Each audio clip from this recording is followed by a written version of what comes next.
Welcome to this edition of Sound Off Extra here on the official YouTube channel for the Solomonster Sounds Off wrestling podcast, which you can listen to each and every Sunday. Full episodes on the Solomonster.com, Stitcher Radio, TuneIn Radio, Audio Boom, and iTunes, among other services. I am the Solomonster. This is your official SummerSlam 2015 review. The morning after the show from Brooklyn last night. Not as horrible as people are making it out to be. I feel compelled to defend the show a little bit here before we get going. I see a lot of hatred for this show, that there was nothing redeeming about it. It was terrible, it was awful, it was all these things. I can't bring myself to say that about a show that had two main events as good as the ones that we had here, finishes aside, which we're going to get to in a second. But the matches themselves, the championship match, the Brock Undertaker match, neither one of those matches were bad. They were either very good, or in the case of the championship match, I thought they were excellent. So I can't call this show a horrible show when you have two really good main event matches like that. Plus, I thought the tag team match was actually pretty good. There was definitely some redeeming stuff about this show. It was not a horrible show. I think what I would say about it is it was a disappointing show for a lot of different reasons. It was not the show that I was expecting. The biggest thing to me, this show did not need to be 4 hours. They went above and beyond to try to make this out to be the WrestleMania of the summer, which was cool. I mean, there was a Mania-type vibe going into it. There was a buzz about it here in Brooklyn. They had ESPN covering it like it was a big deal. ESPN didn't even cover WrestleMania the way they covered SummerSlam. They reached, whatever business arrangement they reached. Let's be honest, that's all it was. And it made it out to be a much bigger deal. I have no problem with them doing that. I hope they continue to do that going forward. They should make their big shows feel like a really big deal. But that doesn't mean this show had to be 4 hours. If you have enough good stuff to fill 4 hours, then great, go for it. It works for WrestleMania because everybody knows Mania is the biggest show of the year.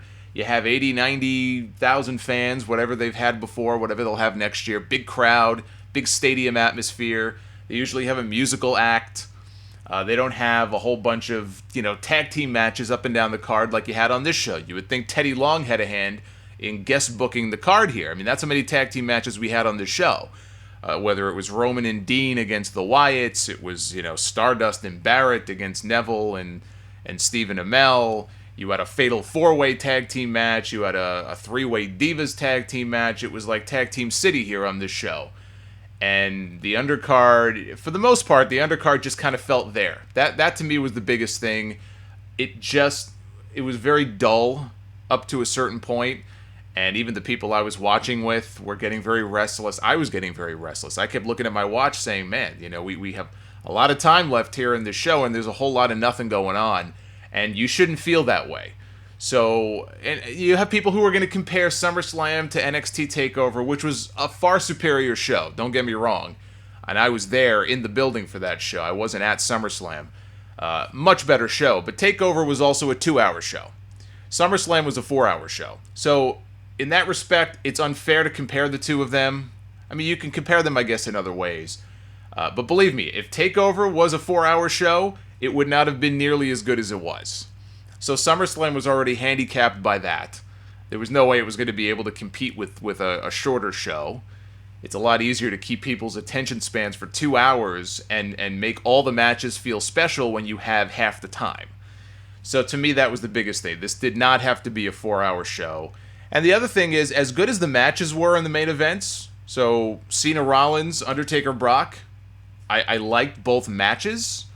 The finishes were just, kind of an overbooked mess. I mean, you had two main events that both had overbooked fuck finishes. One match, okay, I can see that.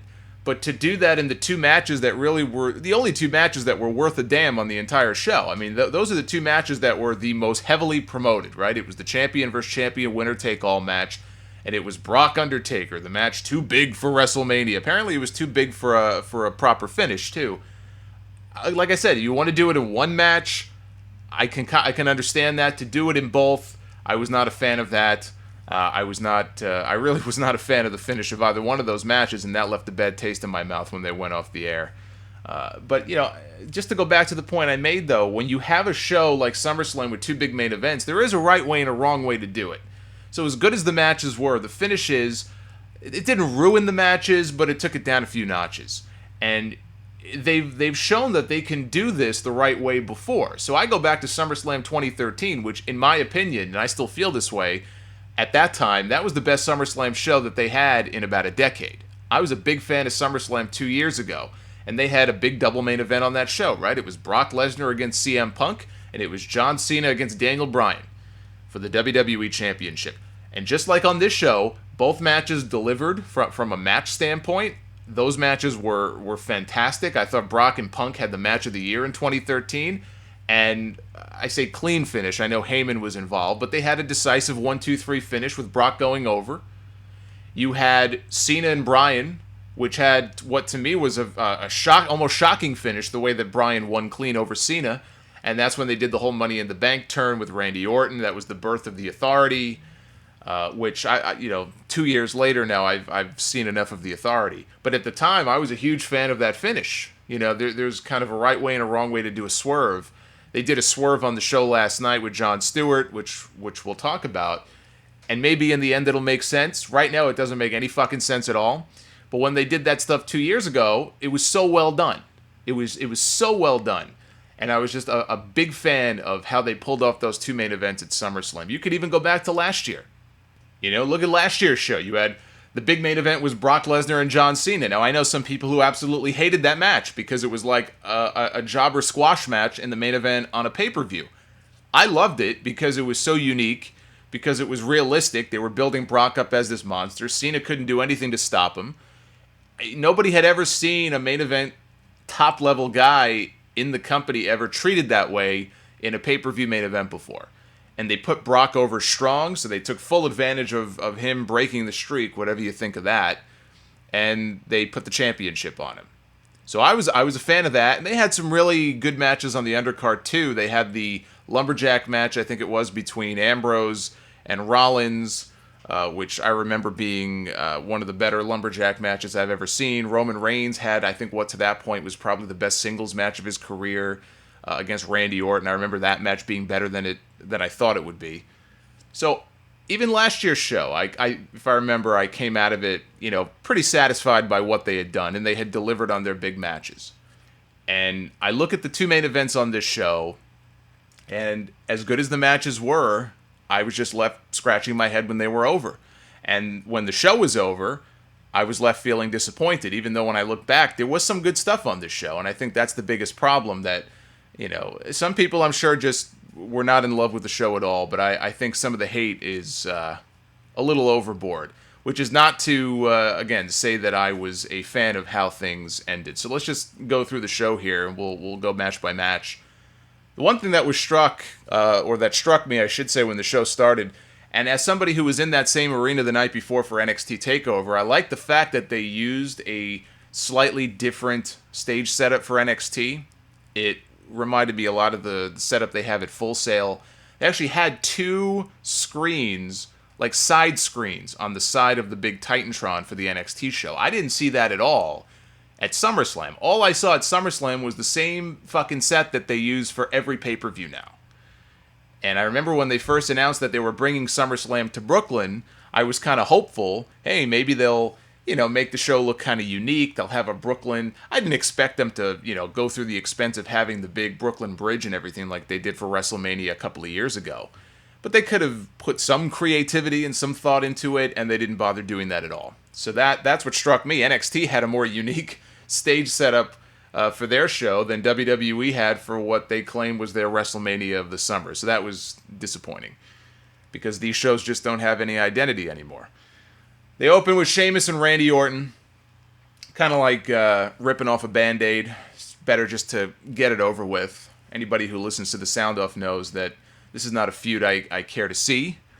And I'm a Randy Orton fan. I'm not so much a Sheamus fan, but I'm a Randy Orton fan, and just this feud has just been like death. But I will say they did not have a bad match. It actually wasn't even that long. It was kind of quick and painless, and surprising how clean Sheamus went over Randy Orton here. That I did not see coming. So as much as I was not looking forward to this match, the crowd did not crap all over it. It was not a bad match. Sheamus got the win, and he was not seen again for the rest of the night. No Money in the Bank cash-in, no cash-in tease, none of that. Just beat Randy Orton and hit the showers. New Day retained, or I should say regained, their tag team titles in a fatal four-way from the Primetime Players. Also in the match were Los Matadores and the Lucha Dragons. Sin Cara in this match, for whatever reason, had a bad night. Looked like the Sin Cara of old, just botching moves left and right. I think the funniest part of the match was toward the finish. The Lucha Dragons, I think it was the Lucha Dragons, were trying to do a move to one of the Matadors on the top rope, and the Matador fell. And it was obvious he wasn't supposed to fall, and they didn't know what to do. And then, like a moment later, the other Matador comes out of nowhere and takes his place. I'm like, good thinking by these guys. They like to, they think on their feet very well. And just the way it happened, it was kind of humorous to me. But in the end, the New Day are once again the tag team champions. They had an amazing post-match celebration that has to be seen to be believed. I like the Primetime Players. Titus O'Neil was in beast mode once he got the hot tag into this match. But the right team won. New Day is just firing on all cylinders right now. I'm loving the New Day. Complete 180 from, 6 or 8 months ago, whatever it is. These guys have just, they found a groove. They're going with it. Everybody loves them now. I think they get more New Day rocks chants than New Day sucks. So they must be doing something right. So the right team won. And I thought this was actually a pretty good match. Sloppy at times, but a pretty good match. We had Dog Ziggler against Tong Po, which only people who watch videos on Xavier Woods' gaming channel will get that reference. But Ziggler and Rusev had a match that ended with a double countout. A very dissatisfying finish. I knew they were holding off on the mixed tag for the September pay-per-view. I assume it'll be Dolph and Lana against Rusev and Summer Rae. I was hoping they would do it on this show, but it makes sense they would want to drag things out more. But still, to do a double countout finish, especially on a pay-per-view, not exactly an exciting finish. Not a finish that I think people were too happy to see. And the match itself really wasn't anything special. There was one spot where I thought Rusev just crushed Ziggler's ribcage. I forgot if it was I think it might have been like a forward senton or some move like that, and just all of his body weight just landed right on top of Ziggler. That didn't look too fun. So this match really wasn't anything special, and it had a shit finish. So not good. We had Neville and Stephen Amell, the Green Arrow, against Stardust and Wade Barrett. I was looking forward to seeing what Amell could do in this match, or what he would be wearing, if he was going to be dressed as the Arrow. And he wasn't. I mean, he came out wearing a hood, took the hood off, and just looked like Stephen Amell. Took his shirt off and, looked like he belonged. I mean, he has a good physique. He works out. I know he does parkour, all that shit. So I was looking forward to seeing what he did in this match. He sold a lot more or I should say he tried to sell a lot more than I thought he would. He was getting beaten up for a while. But then in the end, of course, the superheroes got the win. He did do some impressive stuff. He's got an impressive vertical leap. Did a leapfrog at one point. Did a dive from the top rope onto the heels outside the ring. So he did fine. And in the end, Neville got the win with the Red Arrow. So I don't know if that's the end of this feud with Stardust and Amell. Stardust was not the one who took the fall. It was Barrett who did. So this may not be the end of the feud. I don't know if Amell is going to come back again and maybe do a singles match against Stardust. I don't know. But this was a pretty decisive win for the babyfaces here. And a pretty inoffensive use of a celebrity. I had no problem with using Amell. I know he's a diehard, legit WWE fan. I think he went to his first show at the Maple Leaf Gardens in 1988, he said, or something like that. He's in good shape. He's obviously up to date on the product. He took it seriously. He wasn't out there like Sarah Lee on Tough Enough smiling the whole time. So I have no problem with them using Stephen Amell. We had Ryback, the Big Show and Miz, triple threat match for the Intercontinental Championship, the forgotten championship in many ways. Ryback got the win, retained the title. He stole the pin away from Big Show. Big Show had knocked out the Miz. And Ryback then knocked out Big Show with a meat hook clothesline out of the ring. Ryback covered the Miz, got the pin. Nothing special. Nothing special about this match at all. It was fine. We had Roman Reigns and Dean Ambrose beating Bray Wyatt and Luke Harper. This was a lot more decisive than I thought it would be.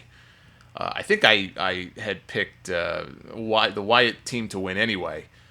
But at the very least, I thought there'd be some kind of twist or turn or swerve or, I don't know, some kind of indecisive finish maybe that would lead to a rematch of some kind at the pay-per-view next month. Maybe this is not the end of the feud. Guys lose matches all the time, and then they continue the feud, and then they wonder why people don't care.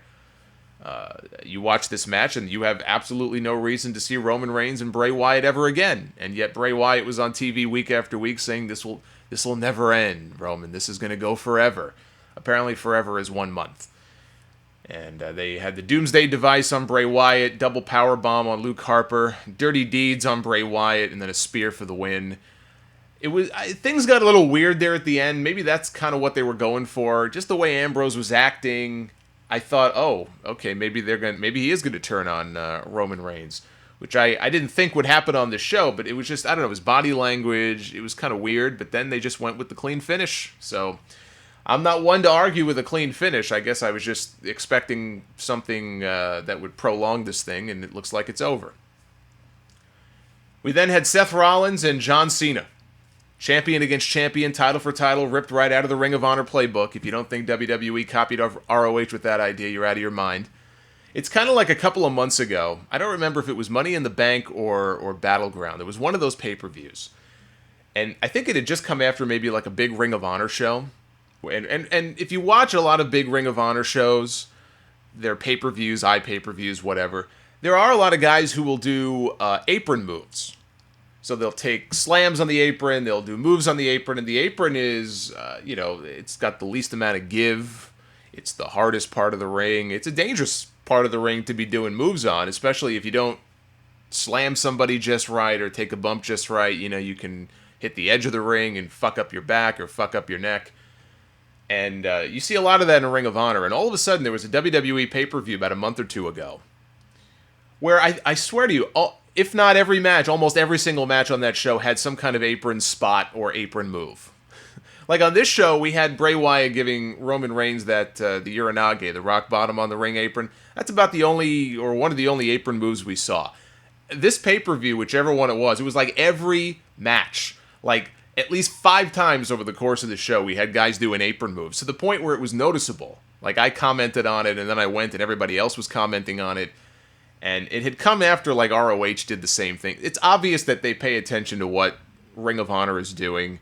It was obvious when they announced this match, champion against champion, title for title. We had just seen the same thing in Ring of Honor. And now, Jay Lethal, the heel in ROH, is the world champion and the TV champion. And now we have Seth Rollins, the heel, who is the WWE champion and the United States champion here at the end of this match. I thought that they would do a finish that would have both guys leaving with their titles. I didn't think one guy would walk out with 2, although if you force me to pick, okay, if one guy was going to leave with both belts, who would it be? I would have said John Cena 10 times out of 10. So I was very surprised to see Seth Rollins win the U.S. title because it's not like he needs it. Although now I guess we're going to have a Seth Rollins statue if the Authority lives up to their word from last week. So let me talk a little bit about this match. I thought that this match, the match itself, was excellent. Rollins and Cena have had so many matches. Was it their best one? I don't know. If it wasn't their best, I think it was one of their best. And I like to give John Cena, credit that other people don't.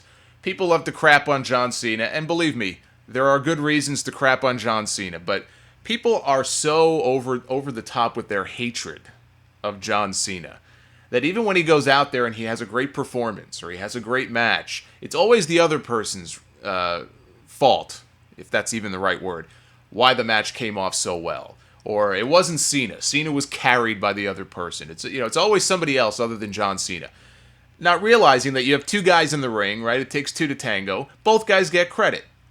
And John Cena has had a lot of incredible matches. And admittedly, a lot of those matches have come with guys who are better than him or just very good wrestlers, but people tend to deflect a lot of the credit away from him, and that's not always fair. But I have to say this.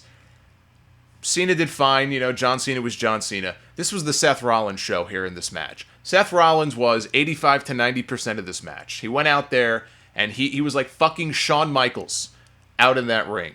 And I'm not even just talking about the fact that he dressed up in white, like a Power Ranger. I guess people were doing the side by side comparisons online of him and the other guy in the Power Ranger suit. He looked like a Power Ranger or a televangelist or whatever out there wearing all white, like Shawn Michaels did for the match against Undertaker at WrestleMania 25. They did the whole from, he falls from heaven, Undertaker rises from hell, Undertaker's all black, Shawn Michaels all white.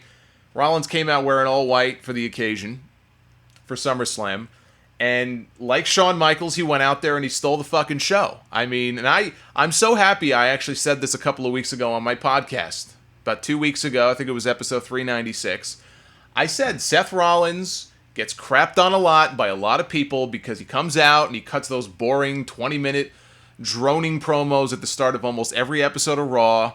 Wouldn't shock me if tonight, because I'm recording this before Raw airs tonight in Brooklyn, wouldn't shock me at all if the show opens with Rollins coming out and gloating for another 20 minutes. And yes, he's not the best promo in the world. He's a good speaker, but those promos are very dull and very boring. But that doesn't mean his in-ring work is dull and boring.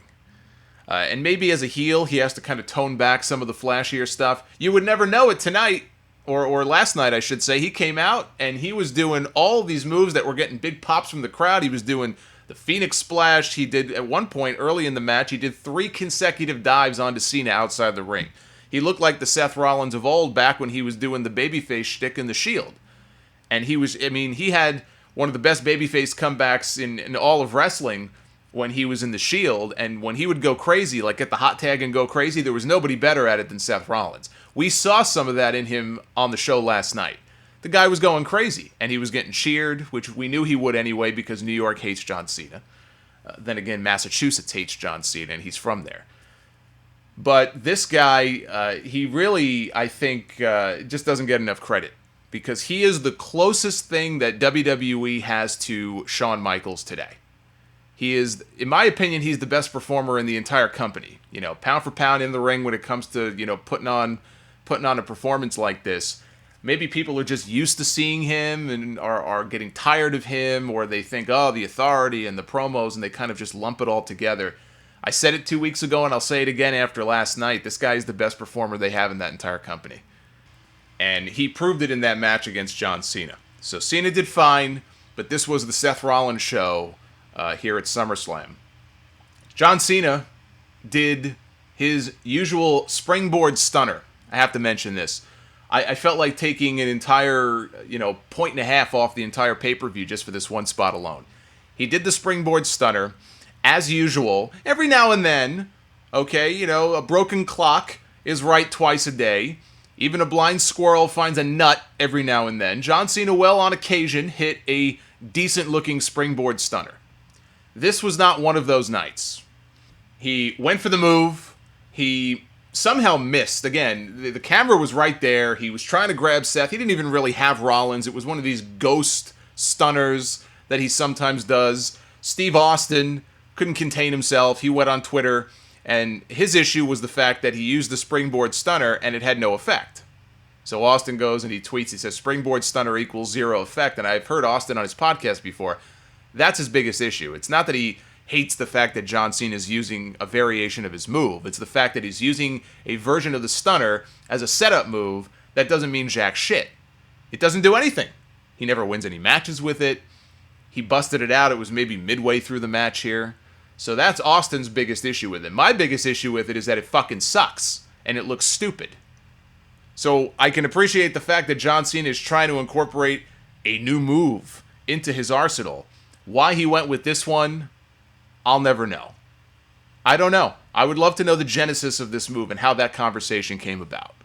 What was it during a time when Austin was kind of on the outs a little bit earlier in the year with WWE, and maybe they went to him and said, hey, use the stunner, almost like as a little FU to Steve Austin, and then they ended up patching things up. What was that the idea behind it, to kind of stick it to Austin? Because I don't know. I don't know why he thinks this is a good idea. It's a dangerous move, too, the way that he does it. I said one of these days he's going to tear a knee out. The way that he lands when he hits this move. It doesn't even look good. You got Michael Cole on commentary going, he didn't get all of it. He never gets all of it. It's like comical at this point. I would be shocked if one week Michael Cole said, oh, he finally got all of it. Because he never does. So why do the move? That's my biggest beef. It looks like shit. I will say one of the best things I saw Cena do in this match was when he trolled everybody, basically, by putting Seth Rollins in the figure 4 leg lock.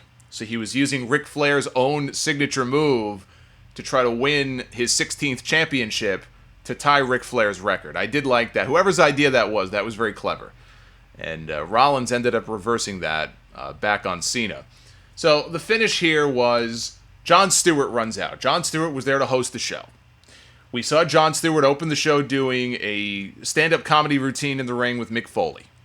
And then later on, we had Jon Stewart doing a little bit of comedy kind of backstage with Neville and Stephen Amell, and there was a big puff of smoke, and the Undertaker came walking by. I guess, he was visiting, RVD in one of the locker rooms back there.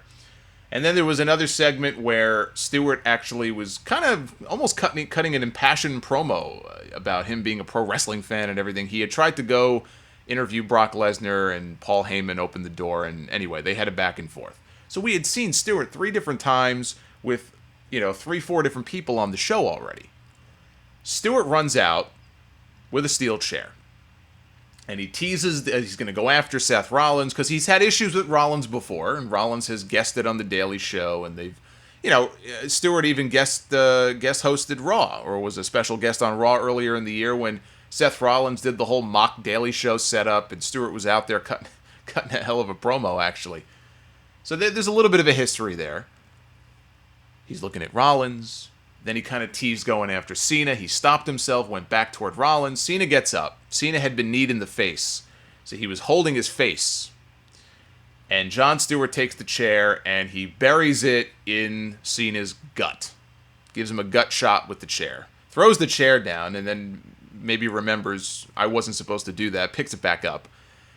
And throws the chair down on the mat for Seth Rollins, who looks very surprised by all this. This didn't look like a plan between the two of them. And he proceeds to deliver a pedigree to John Cena on top of the steel chair, and Seth Rollins gets the pin. He is your new United States champion, a double champion. Very surprising. I didn't see Rollins walking out with both titles, so I guess, I didn't see that coming. But about the finish. Here's the deal with the finish. If WCW had done this same finish, if TNA had done the same finish, if they were able to get even the same level of celebrity, which TNA has never been able to do, and WCW had their fair share of celebrity angles and stuff. Of course, they put the fucking title on David Arquette, but if either one of those companies had done a finish like this, people would be raking them over the coals. They would be ripping them a new asshole right now. But because WWE did it, you're going to have a lot of people who aren't doing that. They're okay with it. They loved it. Oh my God, what a moment. And it was a moment. People in Brooklyn went crazy. Look, you could have sent anybody out there with a steel chair. Anybody. You could have sent the fucking cotton candy guy at the Barclays Center out there. And if they would have hit John Cena with a chair, the place would have come unglued. And they would have gotten a cotton candy guy chant too on top of that. So yeah, it got a nice reaction. It was a moment. They got on Sports Center with it. I know why WWE did it. They did it for publicity. And I'm sure Stewart loved it. I mean, Stewart's also like Stephen Amell. He's a legit wrestling fan. I'm sure it was a thrill for him to be involved and do what he did last night. And Stewart is a big name, especially just coming off the Daily Show ending. Maybe 6 months from now he won't be as big because he'll be out of the spotlight. But he's still a big name. It was a big coup for them to get him. I thought it was great that they were able to get him to host the show and be connected to the show in some way. That was before I knew that the plan was to send him out there to interfere in the finish of their big championship match. I thought that this was really a terrible finish. And I don't care how much publicity they get out of it. I mean, look, ESPN was covering them anyway. So whether or not Jon Stewart interferes in the championship match, they're going to get coverage anyway. I don't want to hear, well, they got them on SportsCenter. They've got a business arrangement with ESPN. ESPN was already covering the show. It doesn't matter what the finish of the match was. They were going to get coverage, at least on ESPN, no matter what. Now, maybe by using Stewart, they'll get coverage on TMZ and all these other places. I haven't had a chance to really check yet this morning. how much press they've gotten. I hope they get a ton of press. I hope it was all worth it for them. But as a match, this was one of your big two main events. This was your championship match. This was for the WWE title and the US title. Title for title. Winner take all. And the outcome of that match hinges upon Jon Stewart running into the ring with a chair, inexplicably, to attack John Cena. Now, I have to assume that on Raw tonight, there will be some kind of explanation of this. I would hope that Jon Stewart is on the show.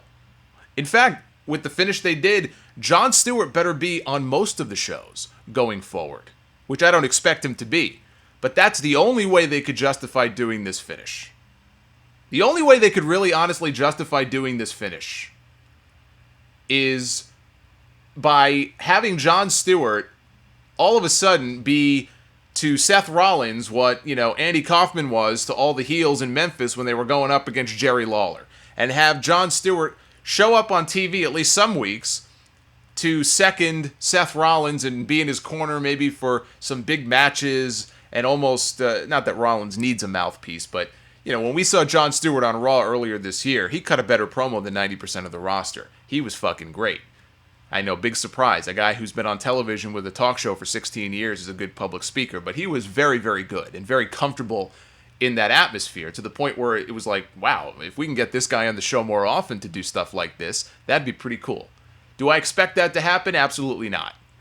But then again, he's unemployed right now, so he could pretty much do whatever the hell he wants to do. That is the only way this makes sense. If we start seeing Jon Stewart on TV more often in the corner of Seth Rollins as the annoying, little twerp, you just want to see him get his neck rang, right? Then it would make sense. But I don't expect that to happen. Now, one of our listeners, Jeff, emailed me and said, now this was Jeff's attempt at coming up with a potential explanation here. And again, by the time many of you listen to this, Raw will be over. My hope is that we have a logical explanation for this tonight on TV. Jeff emailed me and said, listen, here's what I came up with. He said, if you remember earlier in the show, Jon Stewart went to Brock Lesnar's locker room and he got Paul Heyman. And one of the things that Jon Stewart talked about, he used the dirty word, the dirty W, wrestling. Called himself a wrestling fan. I am a pro wrestling fan, he said. He said that multiple times. Which he is, by the way. He is a legitimate fan, and he made that very clear. Maybe, and this is what Jeff suggested, maybe he's such a diehard, longtime wrestling fan, he could not bear to see John Cena tie Ric Flair's record of 16 world titles. To him, that record is like wrestling royalty that should not be touched. And so he took matters into his own hands, even though he doesn't like Seth Rollins, and he cost John Cena the match so that he wouldn't win number 16. I still think that's a huge stretch, okay? But that is the closest thing to a logical explanation that anybody that I heard from, anyway, who wrote into me or tweeted me could come up with, because I sure couldn't. Unless, like I said, the idea is that Rollins is going to be on TV or Stewart's going to be on TV more often to be in Rollins' corner. And we'll see more Jon Stewart promos on TV. But short of that, this made no fucking sense. You don't end your championship match by doing some bullshit like this. I'm sorry. It just reeks of something that you would have seen in WCW back in the day. Just a random attack by a celebrity, just for the sake of doing it. The old Vince Russo mentality, hey, it'll get us in USA Today the next day. And by the way, how'd that work out for WCW? But to do it in this match, in this instance, I don't agree with that at all. You don't do a stupid celebrity stunt just for the sake of doing it and have that play into the outcome of your championship match, seemingly just for the sake of doing it. And if there's a great story behind this, then I guess I'll eat my words. We'll see what happens tonight and beyond, but in a vacuum, if I'm looking at this match here on this show, it was a terrible finish. It made no sense. It was a terrible finish, and it just reeked of them trying to make headlines the next day. And that was your finish to your championship match, and I just thought that was incredibly dumb. We had the Team PCB, Team Bella, Team Bad match three-way, 9-woman elimination style, so once one member of a team was eliminated, the entire team was gone. They gave them 15 minutes, so they had some time. They had Tamina Snuka in there doing the lion's share of the work for her team. She spent more time in that ring than anybody else on Team Bad. And I'm sure she's a lovely person, but Tamina is no good. So why they elected to have her in there doing most of the work, I have no idea. The people came to see Sasha Banks. She was the only woman in the match that got loud chants of her name. Charlotte didn't get that. Paige didn't get that. Becky didn't really get that either. It was Sasha Banks after her great performance the night before. Now, many of you guys on Twitter noted, well, because I was very upset about this, you noted, well, maybe they're just giving her a night off because she's all banged up and sore from the night before. Look, I don't doubt that she may be a little sore, but I don't buy that as an explanation either. There was no reason to not give her at least a little more ring time in this match. You put Tamina in there, of all people on that team, to spend the majority of the match inside the ring as opposed to on the apron, and then she takes the fall, and they leave. So Sasha Banks got all of, I can't even say 90 seconds. I don't even know if she got a full 60 seconds of ring time in this match. She came out, she made an entrance, which I'm sure is a thrill for her first SummerSlam. She stood on the apron, she came in, she did a move, she tagged out, and that was her night. And I just thought, what a waste. What a waste. So unless she's nursing some kind of major injury and really couldn't do anything, there was no reason for that. The people clearly wanted to see more of her. They didn't get that.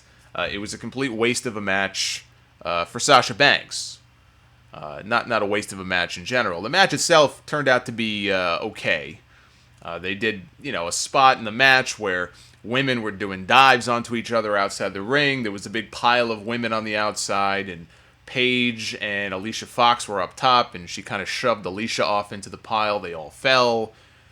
So they did some of that stuff. But in the end, Becky Lynch got the pin on Brie Bella for her team, for Team PCB, which got the win. So Charlotte, Paige, Becky Lynch are the winners. I thought the Bellas were going to go over, so I was happy at least to see Becky get her moment. So that was cool.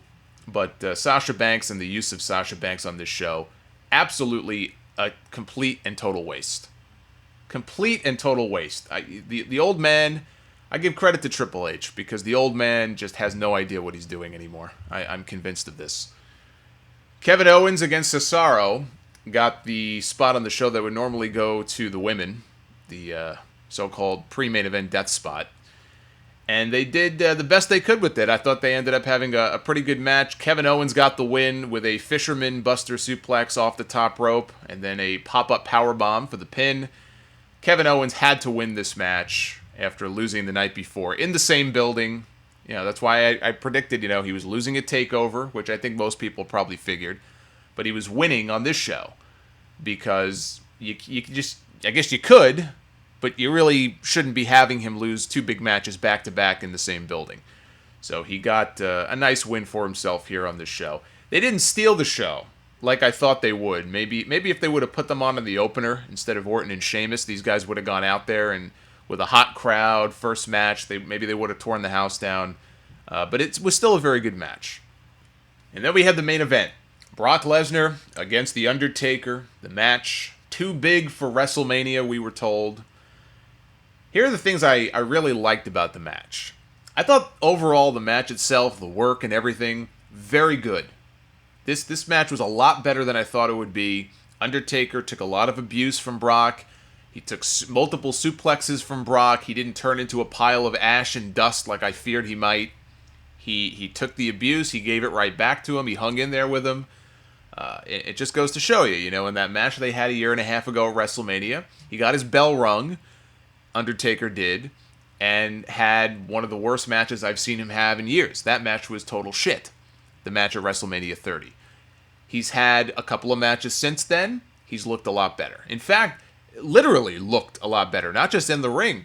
I don't know if it was the mohawk hairdo or what was going on back then. Even before he got concussed in that match with Brock at Mania in New Orleans, he did not look good. I mean, when he came back for Mania this year against Bray Wyatt, he looked so much better. I mean, in New Orleans, he just looked 1,000 years old.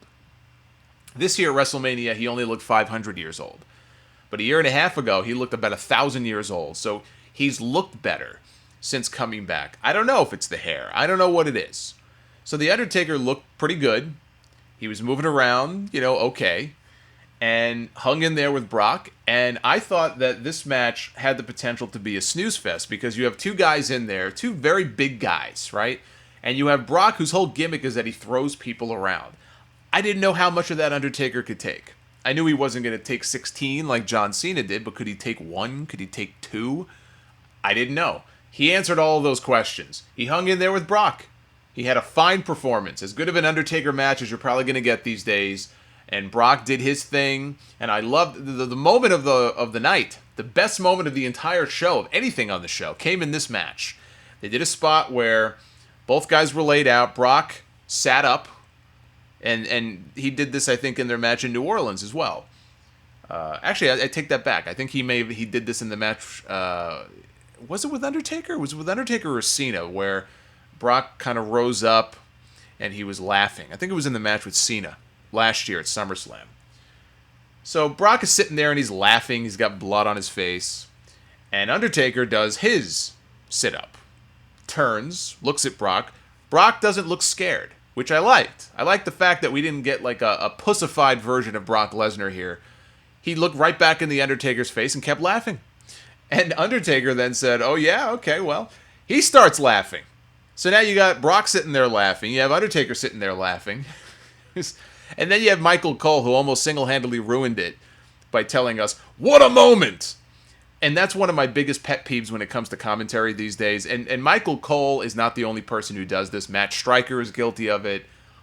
Almost everybody is guilty of it. But Michael Cole, maybe I notice him more because I hear his commentary more often. When there's a big moment and something happens, I don't need you to tell me that it's a fucking moment. Just let it happen.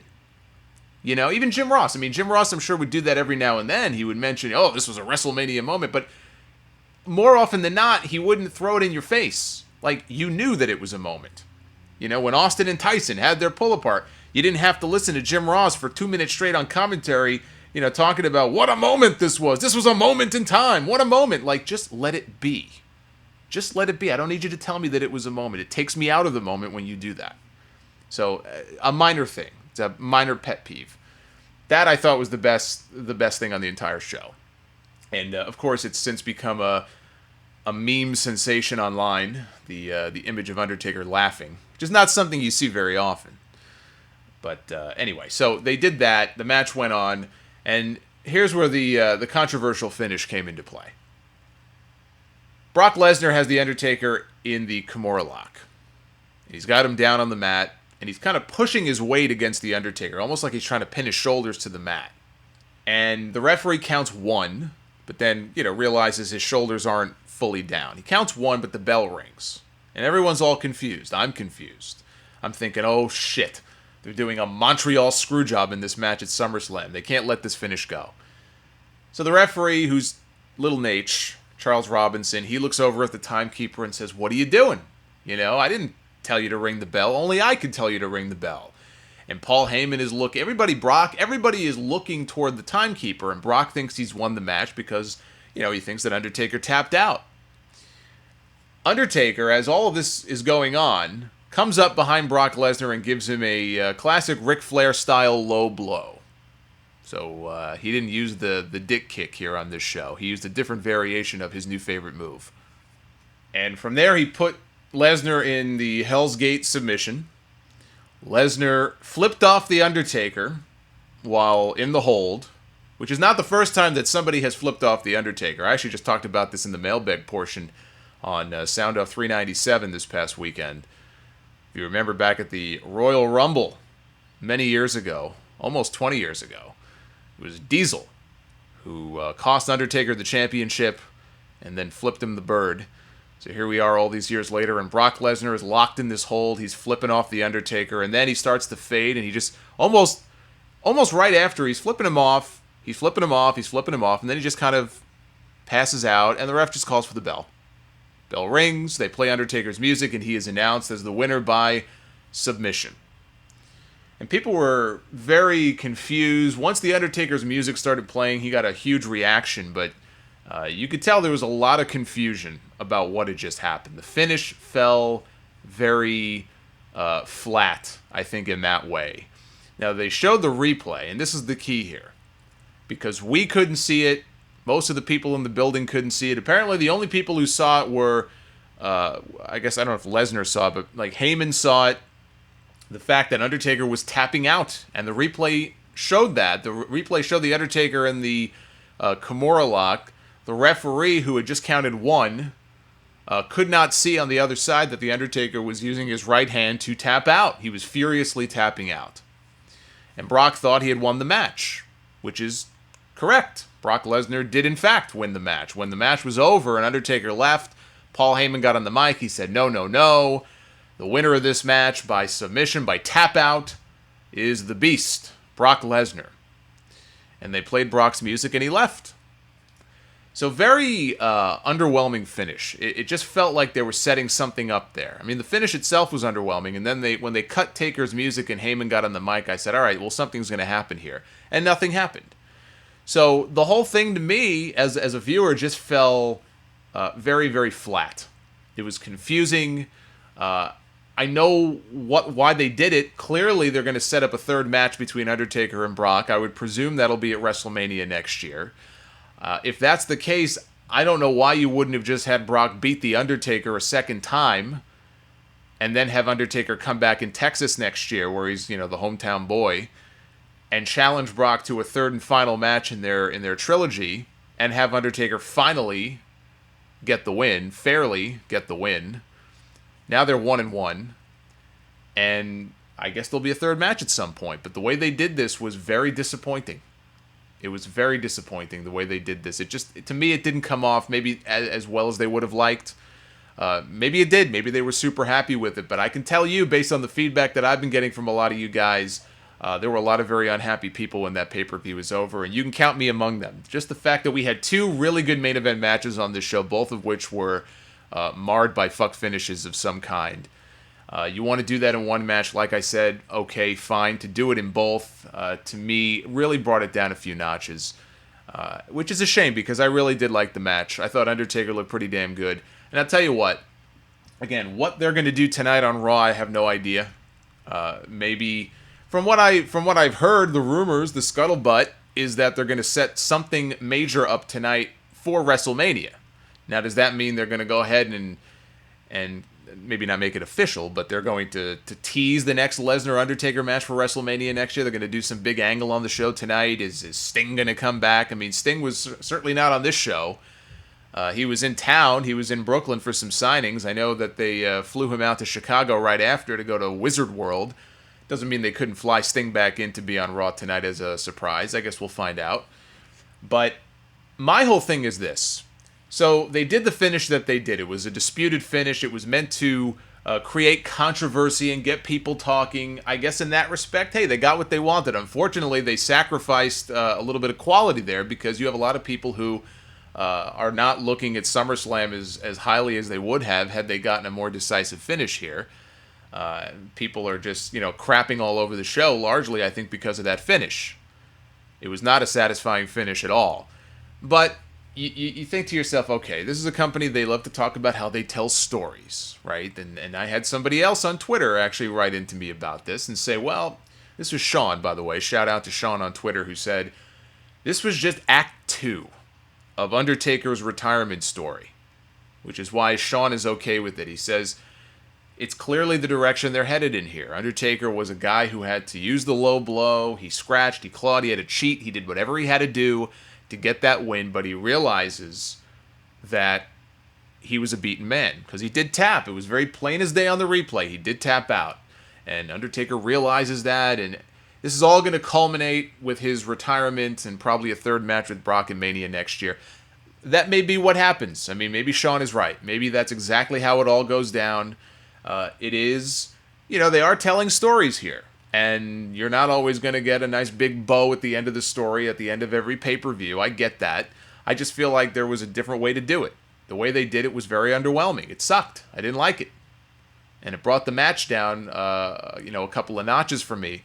What I was going to say is this. I don't know what the chances are of them doing this. It is a very big match. You probably want to save it for a big show like WrestleMania, but WrestleMania is still a long ways away. I would love to see them take Undertaker and Brock Lesnar and put them in the Hell in a Cell in October. They have their Hell in a Cell pay-per-view coming up in October. It has been years since we've had a real Hell in a Cell match, a Hell in a Cell main event on that show that was actually worthy of being in that slot. I'm so sick and tired every year of having these Hell in a Cell shows. Oh, it's October, so it's time to bust out the Hell in a Cell, and they just do a Hell in a Cell for the sake of doing it. It's been a long-ass time since we've had a real blood feud, grudge match, kind of go on last in the cell on that show. And I know Undertaker had the Hell in a Cell match at WrestleMania with Triple H a few years ago, which, by the way, that match did not have to be inside Hell in a Cell. But I just think back to when they first started doing this pay-per-view, and I said at the time, I said they're going to do these gimmick shows, they're going to kill the gimmick, and that's exactly what they did with the Hell in a Cell. I remember a show they did, it may have been 4 or 5 years ago at this point, maybe longer. They had 3 Hell in a Cell matches on the same show. I think they opened the show with Undertaker and Punk in a Hell in a Cell. I think they had another championship match in the Cell, and they had like a DX versus Legacy tag team match headline the show. 3 Hell in a Cell matches on one show, and then it became 2. I think now they may be down to 1. I don't know. Did they have 2 last year? I don't remember. The point is, I'm sick and tired of seeing these bullshit Hell in a Cell matches that have no business being contested inside the Cell. You have a blood feud here between 2 of the biggest names in the entire company. These are 2 guys who, a few weeks ago on Raw, you couldn't pull them apart. They wanted to rip each other to shreds. Now you have this disputed finish.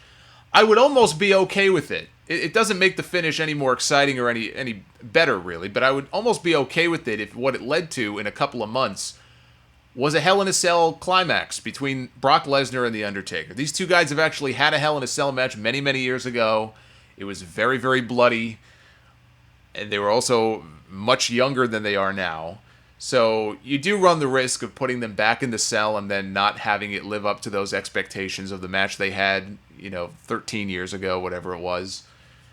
But if ever there was a match to put in the Hell in a Cell with this show coming up, that's the match. That's the only match I could think of that would make sense to put inside that Cell and make that pay-per-view worth a damn. That would be a proper send-off or blow-off to this feud, short of just doing it at WrestleMania. So I don't think that's the direction they're going in, because I think they want to hold off on the rematch for a while, but that's what I'd like to see. I'd like to see them actually make an effort to make that pay-per-view meaningful and give us a Hell in a Cell match that's worthy of being contested inside Hell in a Cell. I'm just trying to come up with ways to justify this shitty finish that we had here. To have that end the show on the same show where you have Jon Stewart playing a role in the finish of your championship match, it's just way overbooked, in my opinion. And just look no further than the last couple of years at SummerSlam and some of the other big matches that they've done. This isn't hard. You don't have to overthink this. And I think they really overthought things on this show. And what played out on screen was not as good as it could have been. So I would say that overall SummerSlam was, it was a good show. It was not a very good show. It was not a great show. But I don't see how somebody can say that this show was complete garbage and it had nothing redeeming about it. In spite of the finishes, you still had 2 really good main event matches. There were a lot of good things in those matches.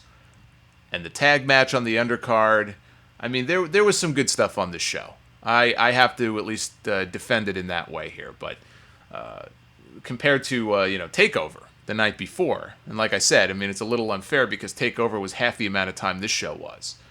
But you had a lot of people who walked out of that building the night before pretty happy, buzzing about what they had just seen. And those same people, when they left Barclays last night, and I wasn't there last night, but I know people who were, it was a very different vibe coming out of that same building. So that's your SummerSlam 2015 review. You can leave me feedback if you want to. Send emails to thesolomonster@gmail.com. You can leave comments, of course, underneath this video. Follow me on Twitter @Solomonster. And by the way, if you want to take advantage of getting Daniel Bryan's new book for free, you can use our Audible link, audibletrial.com/Solomonster. You can sign up for a 30-day trial of the Audible service, and When you do that, you get one free audio book that you get to cash in no matter what. Even if you cancel your trial, you get to keep your free book. And a lot of you guys have taken advantage of that and gotten the new Daniel Bryan book and have said great things about it. So audibletrial.com/Solomonster is our URL. Go ahead and take advantage of that while you still can. We'll be back very soon for another episode of Sound Off Extra here on YouTube. Be sure to hit the subscribe button if you haven't already done so that when new content goes up, you will be notified of that. And until next time, be well, stay safe. We'll see you back here for another Sound Off Extra real soon. Until then, take care, guys.